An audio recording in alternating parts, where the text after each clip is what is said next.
Bom dia, meus amados irmãos, que a graça e a paz do nosso Deus e Pai maravilhoso, a comunhão, a inspiração que vem através do Espírito de Cristo aos nossos corações, nos faça cada dia crescer mais no conhecimento, para que essa graça de Deus em nossos corações abunde cada vez mais, não só para o nosso bem, mas para que também aqueles que estão ao nosso redor possam ser beneficiados. Amados, vamos hoje aqui dar continuidade à nossa lição, a lição do livro aqui de Isaías, né? Estamos na 20ª lição, falando sobre a fidelidade do Senhor. Hoje, terça-feira, vamos dar continuidade, né, essa lição preciosa. Ontem, na segunda-feira, a gente viu, a partir de Isaías 24:18, né, que o Senhor deixou bem claro que iria abrir as represas do céu, né? Claro que uma linguagem figurada, usando aqui uma metáfora. No céu não tem represa, né?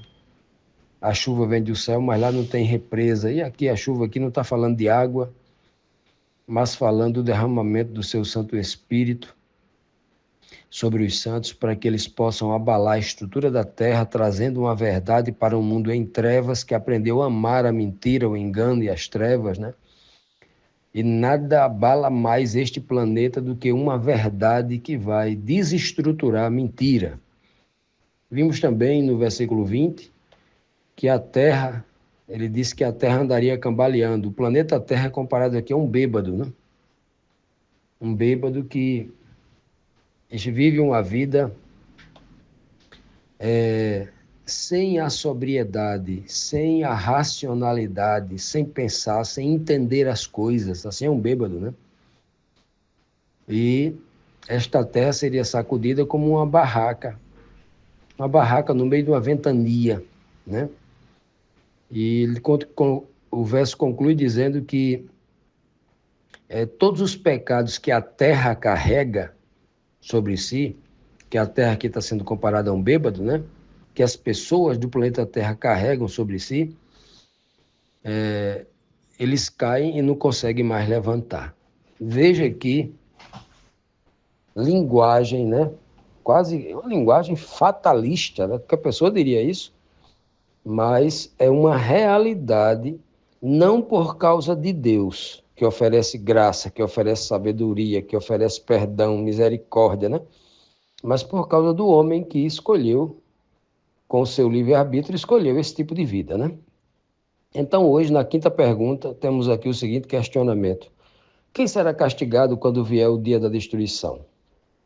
O versículo agora, do capítulo 24, é o versículo 21 e o 22. Diz assim: naquele dia, eu acho que não tem nenhum livro da Bíblia que cite mais esse termo, naquele dia, do que Isaías. Eu acho que aqui já está chegando perto da 20ª citação do termo naquele dia, né? E aquele dia sempre tem uma dupla aplicação, não só para o dia em que se cumpriu a história lá atrás, né? Há 2.600 anos atrás, mas também apontando para os dias, o dia da volta de Cristo ou os dias próximos às vésperas da volta de Cristo. Então, naquele dia, o Senhor castigará os poderes do céu e também os reis do mundo na terra. Veja bem que texto, né? Ele, o Senhor, os ajuntará e os jogará numa cova. Ali ficarão presos por muito tempo e depois serão castigados. Depois, 1000 anos depois, né? Veja bem como esse texto ele é claríssimo, mostrando que quando Cristo voltar, naquele dia, o dia D, o dia do Senhor, o Senhor vai castigar os poderes do céu. Quais são os poderes do céu que vai ser castigado? Por acaso Deus pode castigar o relâmpago, um trovão, pode castigar um tornado, um Twitter que se forma lá no céu, um asteroide, um cometa que está passando. É isso que ele está falando? Não. Os poderes do céu que aqui está citando são os anjos que foram expulsos do céu e vieram para o abismo, planeta Terra, abismo, lugar de escuridão, lugar de trevas. O planeta todo é chamado de abismo. Como em determinadas partes, a palavra abismo pode ser aplicada também a uma sepultura específica, a um lugar de escuridão, mas especificamente é o planeta Terra. O planeta Terra, ela é chamada de abismo, ela é chamada de Egito, ela é chamada de Babilônia, ela é chamada de cova, né? Lugar de morte, comparado a um cemitério, por exemplo. Então o Senhor castigará os poderes do céu. Chegou o momento de castigar os anjos, a terça parte dos anjos que Satanás enganou, esse exército espiritual, esses poderes espirituais que atuam para destruir a raça humana, empurrando ela para o pecado, né? Olha só, e também, não só os anjos, e também os reis do mundo. Veja aqui mais uma referência claríssima que o Senhor começa o juízo pela liderança. Não é à toa que Jesus aqui na Terra sempre assim combateu, sempre chamou a atenção dos líderes judeus. A gente não vê Jesus discutindo, a gente não vê Jesus debatendo, Jesus ensinando com ênfase, repreendendo, exortando o homem comum. Todo o embate de Cristo foi contra a liderança, né? A alta cúpula da seita dos fariseus, representada pelos príncipes dos sacerdotes, pelo doutor da lei, pelo grande escriba, né? O tempo todo. Porque eles é quem influenciam as pessoas do mundo. Eles são responsáveis. Os líderes, os pastores, os ensinadores são os responsáveis justamente pela orientação, educação, exemplo do povo da terra. Eles são os principais responsáveis. Não é à toa que a prostituta de Apocalipse 17, ela não vai em busca dos povos, ela vai em busca dos reis da terra, porque eles têm o comando sobre o povo. E o povo subserviente, que nasceu para ser comandado, que quer ser comandado, que gosta da servidão, aprendeu a gostar da servidão, né? O homem se adapta a tudo e se adaptou à servidão. Pois bem, e aqui tem um ponto muito interessante, ó. Não só os poderes que veio dos céus, os anjos, mas também os reis do mundo, na terra. Na terra. Olha, todos os ímpios e os anjos ficarão presos na terra, serão castigados na terra durante o milênio. 1000 anos, imediatamente após a volta de Cristo, o castigo dele será aqui na terra. Ok? Muito claro. O texto diz, ele os ajuntará e os jogará numa cova, os reis do mundo. Ali ficarão presos por muito tempo, 1000 anos. E depois que acabar o milênio, e depois é que serão castigados. Primeiro são presos, depois castigados. Os ímpios presos numa cova, e os anjos e Satanás preso numa cadeia de circunstâncias, né, neste planeta. O planeta Terra, desolado, vazio, sem ter o que fazer, será a sua prisão. Prisão de Satanás e os seus anjos. Texto de Isaías muito claro, né, para aqueles que dizem que depois da volta de Cristo, quando Cristo arrebatar para encontrar com ele lá nos ares, os santos vão continuar aqui durante o milênio, juntamente com Satanás, numa terra desolada, como diz todo o capítulo 24 aqui de Isaías. Precisa examinar com cuidado esse capítulo aqui. Fora outros capítulos, né? Capítulo 4 de Jeremias e outros capítulos da Bíblia, Ezequiel também, para entender este momento claro nas Escrituras Sagradas. Continuando, meus amados, vamos então aqui para a próxima pergunta, pergunta 6. Após a destruição que ocorrerá com o planeta, né? E quem reinará em Sião? A Bíblia diz assim, a lua terá vergonha de brilhar, e o sol ficará pálido de medo, Porque o Senhor Todo-Poderoso reinará no Monte Sião, em Jerusalém, e na presença dos líderes do seu povo, ele mostrará a sua glória. Que coisa linda, olha só. Naquele dia, quando a lua terá vergonha, novamente, né? O termo é naquele dia, o contexto aqui nós precisamos colocar esse verso no contexto anterior. Naquele dia em que ele vai julgar Satanás e seus anjos, reis da terra, né? A partir da volta de Cristo, a lua terá vergonha de brilhar. Por que terá vergonha de brilhar? Por quê? O que é a lua? A lua é um satélite natural que resplandece sobre a Terra a luz do Sol. Ela não tem luz própria. O Sol bate na lua e daqui da Terra nós vemos ali o Sol batendo na lua como um espelho, ela ilumina a nossa noite. Né? Se for lua cheia, né, numa cidade do interior sem energia elétrica, você vai ver que ela ilumina um pouco, né? Fica uma noite meio uma penumbra, uma certa claridade, né? Ela, a lua, como resplandece a luz do sol, é um grande exemplo de nós aqui na Terra que resplandecemos a luz de Cristo, a glória de Cristo, a glória do conhecimento, a glória da obediência, a glória do exemplo, né, de uma vida de justiça. Olha que coisa linda, né? A Bíblia apresenta Cristo como o sol da justiça, né? E nós como aqueles que resplandecem a glória de Cristo, assim como Cristo resplandece a glória do Pai, o Criador, aquele que criou o sol e cria tudo, né? Pois bem, olha que coisa linda. E por que a lua, nós, seres humanos, teremos vergonha de brilhar? Porque tudo já vai estar destruído, tudo já vai estar destinado, a gente vai testemunhar a glória de Cristo para quem?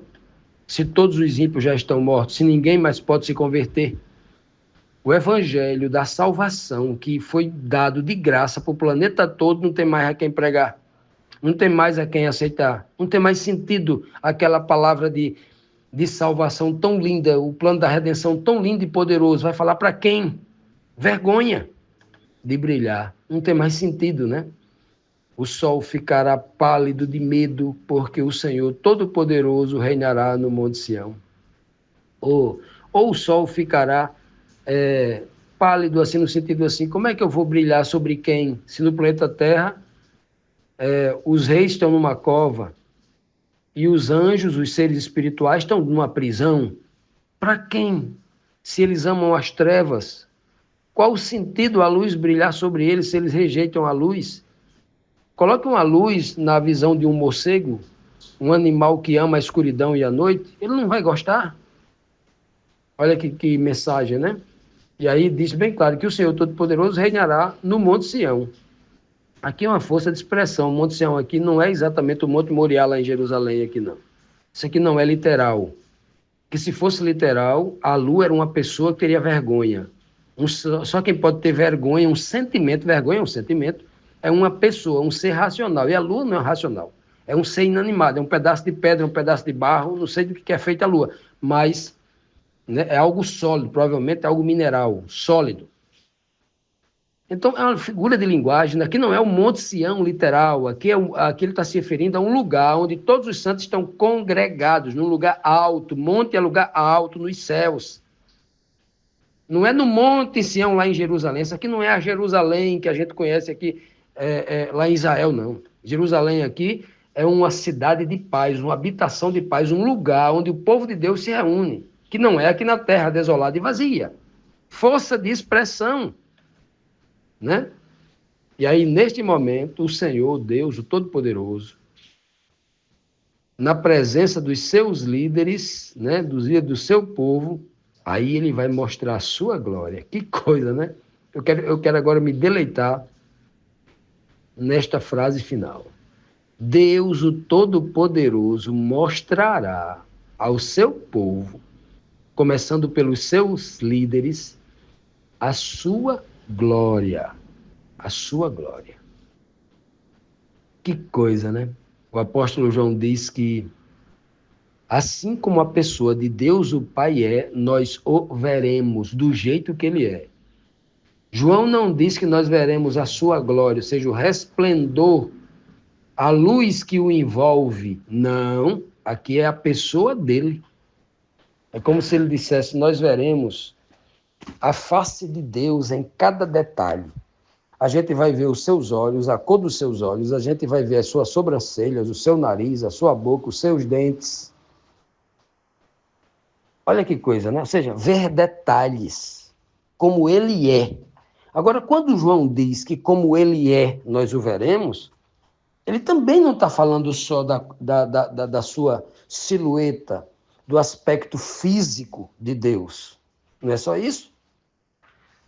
Não é? Porque a Bíblia diz que o homem pecador não pode ver Deus. Ninguém na Bíblia viu a pessoa de Deus, o Pai. Yahvé, o Todo-Poderoso, ninguém viu, ninguém viu. Todos os homens viram a sua glória, ficaram face a face com a sua glória, com resplendor. Até nas visões de João no Apocalipse, ele não vê a pessoa de Deus. Ele vê uma glória sentada no trono. Algo que parece com o brilho da luz de um ambar, de uma esmeralda, né? Algo assim. Ninguém vê. Nas visões de Ezequiel, de João, de Isaías, todo mundo só vê glória, glória, glória, glória. Moisés vê um fogo, né? Todos os homens viram glória. Os únicos seres pessoais que apareceram aos homens do Antigo Testamento foram o anjo do Senhor, o mensageiro enviado de Deus, resplandecendo a sua glória. Pronto, é o que está escrito. E 5 versos na Bíblia diz que nenhum homem viu a Deus, o Deus invisível. O homem não viu nem pode ver, o homem pecador. Não pode ver. Mas o homem restaurado com a glória de Cristo, quando Cristo vier na glória do Pai, resplandecendo a glória do Pai, esse homem restaurado, aí ele vai ser transformado num corpo incorruptível para ver Deus. Agora ele pode ver que ele não morre mais. O homem pecador que morre, vendo a glória de Deus, morre. Mas o homem restaurado, no abrir e fechar de olhos, como diz o apóstolo Paulo, que já ressuscita num corpo glorificado, pode ver Deus. E aqui a beleza é quando Deus está dizendo aqui que vai revelar sua glória. A sua glória não é apenas o aspecto físico, como ele é, mas revelar como ele é por dentro. O homem vai começar a compreender Deus por dentro, o seu verdadeiro amor. Você já parou para imaginar você olhar nos olhos do Pai e ver aquele olhar de compaixão, de amor, que ele não precisa abrir a boca. É como se os olhos dele dissessem para você, venha meu filho, eu estava com tanta saudade de você, mas eu queria tanto te abraçar, mas eu queria tanto te beijar, que você não tem noção. Esse tempo que eu passei distante de vocês. Já imaginou você olhar nos olhos de Deus, sem ele dizer uma palavra, e você sentir tudo isso? Ele mostrará a sua glória, ele se revelará. Para os santos,